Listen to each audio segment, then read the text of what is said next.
مساء الفل، عاملين ايه؟ طبعا الاسبوع ده محتارين تعملوا ايه الاطفال في اللانش بوكس، فهعمل معاكم ميني بيتزا باسهل طريقه، وطعمها بجد في حته تانية، يعني خطيره بجد، حلوه قوي قوي وطعمها حكايه. هحط لك فيها كمان مكونات تعني من القيمه الغذائيه بتاعتها عشان خاطر الاطفال.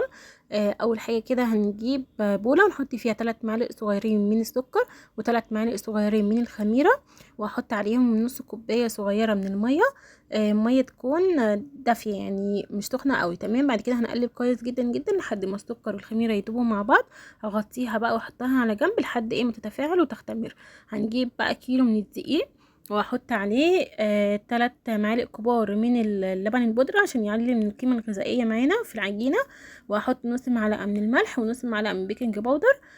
وهنا كان خلاص الخميرة اختمرت معانا ما شاء الله، تحفة جدا. هحطها بقى على الدقيق، وبعد كده هنحط نص كوبايه من الزيت، وهحط كمان حبه بيضه. وبديل البيضه ممكن تحطي علبه زبادي، هيعلي من القيمه الغذائيه جدا جدا للعجينه، وكمان هيخليها طريه وهشه وحلوه جدا. حطيت كوبايه ونص من الميه، وهنبدا نعجن بقى. والعجن ده يعني ايه؟ اعجني على قد ما تقدري، كل ما تعجني اكتر كل ما هتخلي العجينه معاكي ناجحه وهشه وطريه وحلوه جدا جدا. عجنتها كويس قوي على الرخامه، وهنفضل نعجن فيها كده لحد ما تطرى معانا وتتلم معانا كده زي الكوره، وهتبقى ناعمه وطريه وحلوه قوي. يعني انا عجنت حوالي 10 دقايق. تمام، بعد كده بقى خلاص هحطها. بصوا ما شاء الله كانت طريه ازاي، ملمسها كان طري كده وناعم قوي قوي.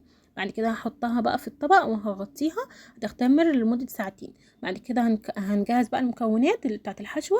جبت هنا 3 معالق كبار من الصلصه، هحط عليهم نص معلقه من الملح، ومعلقه كبيره كده من الزعتر، هيخلي طعمها بجد حكايه حلوه قوي.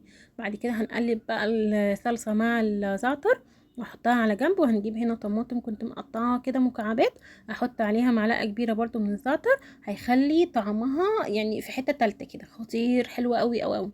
بعد كده مكوناتي بقى، انا جبت جبنه موتزاريلا وزيتون وفلفل الوان اصفر واخضر والطماطم والصلصه. والحشوه دي بتاعتك انتي، يعني عايزه تزودي حاجه تاني زودي.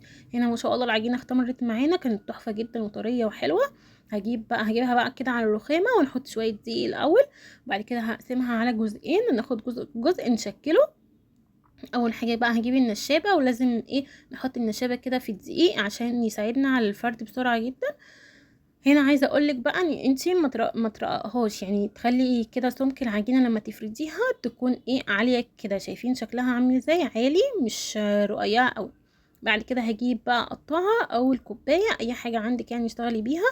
قطعيها بقى قطع، يعني قطعيها كده ايه ميني بيتزا كده صغننه، مش عايزينها كبيره قوي. عايزين حجمها يكون اللي هو الوسط الحلو قوي ده، عشان الاولاد يعرفوا يمسكوها كده وياكلوها، تبقى حلوه وسهله معاهم. هنا بقى خلاص طلعتها كده بالراحه عشان احطها على الصاج، وهنحطها بقى ونشكلها. نحط بقى الصلصه والجبنه، ونحط بقى الطماطم والفلفل والزيتون. وعايزه اقولك الحشوه ممكن تحطي سوسيس، ممكن تحطي هوت دوج، ممكن تحطي قطع فراخ صغننه.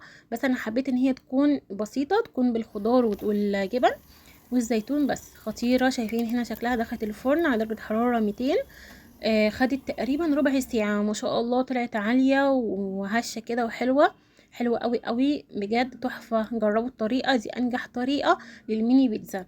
خطيره. شايفين شكلها بجد كانت تحفه، اطفالك هيحبوها قوي وهيساعدوكي كمان فيها. ما تنسيش بقى لو عجبك الفيديو تضغطي لايك وشير، وتقولي لي كمان رايك في الكومنتات. وكان معاكم اسماء جمال، وحابين اقدم لكم وصفات تانية قولي لي في رايكم في